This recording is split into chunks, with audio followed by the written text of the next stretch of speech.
Yo, what's going on, guys? We have another NHL 17 team build for you guys here today. We're going over a team build that has 10 plus expansion Series 2 players in it. I did this video real quickly because I seen that for the Season 2 or Season 3 competitive seasons, you needed to have, at least they hinted at it. They said to have, they want you to show off your expansion 2 teams, and you needed to have 10 plus players ready. And the competitive seasons has not started yet when I made this video, just making that clear. I'm just assuming that means they want you to have at least 10 players that are Series 2 in your lineup and able to compete for competitive 3 seasons. If that's not how it is, then that's how it should be, right? Because that'd be kind of cool. But if it's not, I'm going to look like an idiot. But if it is, that's why I'm making this video. I kind of made it quickly to try to get you guys a good team build for competitive seasons where you actually have a good team and you have, of course, Series 2 players to meet the good team. We got Team Wheel and X-Ray Vision unlock your 2 of the most important, well, Team Wheel is obviously the most important one, but I figured you're going to have 10 players, you might as well make sure you get one of them team synergies unlocked. So we did X-Ray Vision, really good one, +4 on slap shot, wrist shot accuracy, and passing, so it's definitely a big help. Plus you got to consider the +3 on speed, agility, and acceleration. Really good synergies to have, and we didn't have to buy expensive goalies to do it too, kind of impressive. But one thing I want to say real quick is the team's kind of top heavy expensive. I think the whole team's solid, honestly. Like, it's really good all to play with, but the top first line is expensive. The rest of them, the second, third, fourth lines, I think are all pretty viable for most people, I'd say. I don't really want to put a price tag on the team. I just kind of wanted to make sure I got some top heavy, expensive guys for people with the bigger budgets, but also put in some guys that are a little cheaper that are also really good to play with, and amazing how low their overall is for their stats. So we did that too. Hopefully, if you're in between, that helps.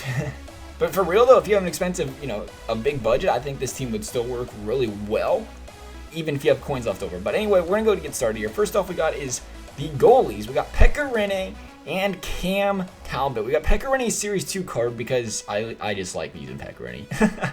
Completely biased here. I think he's the best goalie I've used all year. I don't switch goalies a lot because Pekka Rinne is the only one that seems to do the deeds for me. And then Cam Talbot's gold card, his backup, just for the team wheel, of course.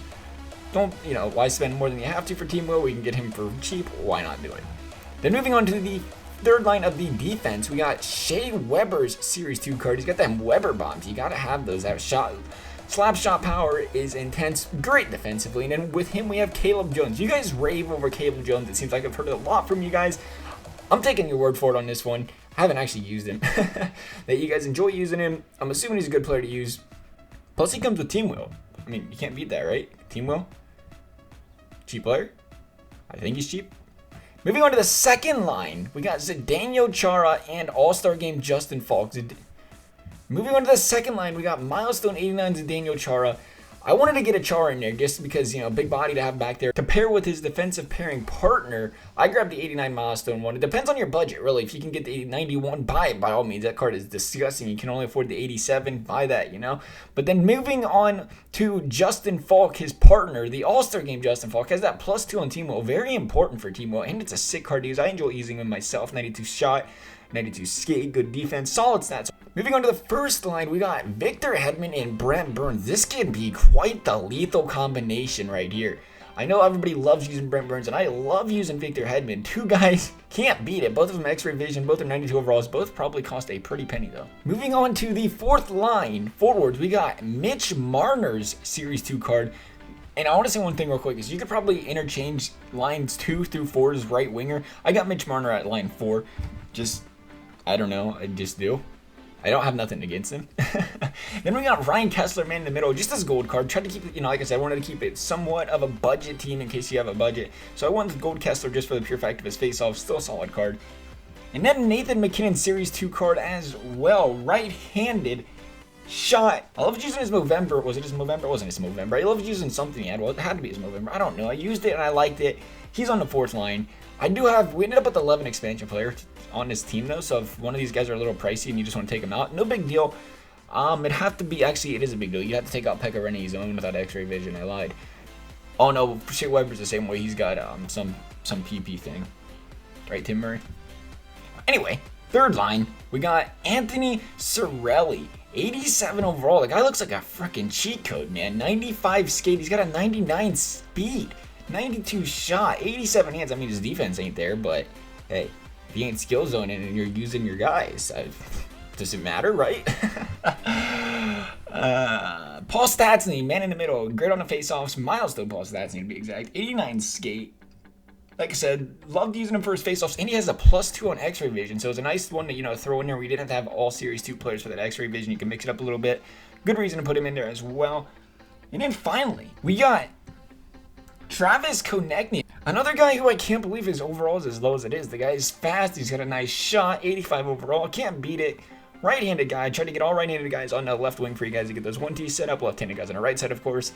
Like I said, trying to get a competitive team built for you guys for competitive seasons.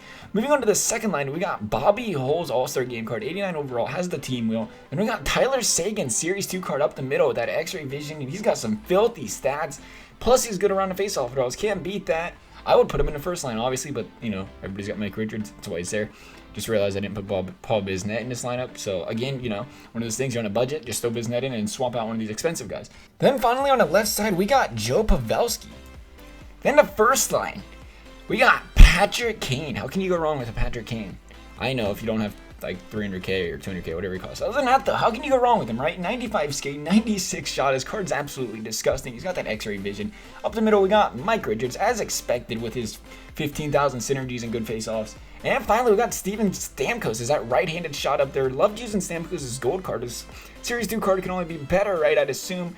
So, other than that, though, that's my team build. I hope you guys enjoyed it. Like I said, I tried to get a team build that came across helpful for people with a high budget and a low budget, where you can, at least at the very least, if you're on a low budget, you can, just take out the first line, move everybody else up, and then have like a lesser third line and fourth line, of course, for defense and your forwards. Anyways, guys, like I said, I was a little bit in a hurry to get this video out to make sure I got it out for you guys because, it's going to be irrelevant once competitive seasons is over. So if I didn't miss any Series 2 cards that are really good that you guys like, feel free to share them with everybody else in the comment section down below. Like I said, thanks for watching. We'll see you next time.